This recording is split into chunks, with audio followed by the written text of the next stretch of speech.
So let's do a quick review of the visual rules. So we use CSS to alter the text and images on a website. Throughout this lesson, we did learn the font family, specifies the typeface of an element or changes the font. The font hyphen size controls the size of the text. The font weight defines how thin or thick it is, essentially the boldness. Text align basically sets it either to left, to the right, or center of the container. Text can have two different color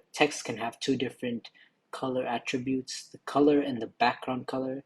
Color defines the color of the text. The background color defines the color behind the text.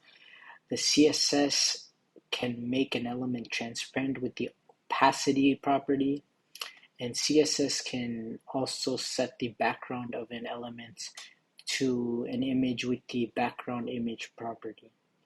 The important flag will override any style, however, it should almost never be used.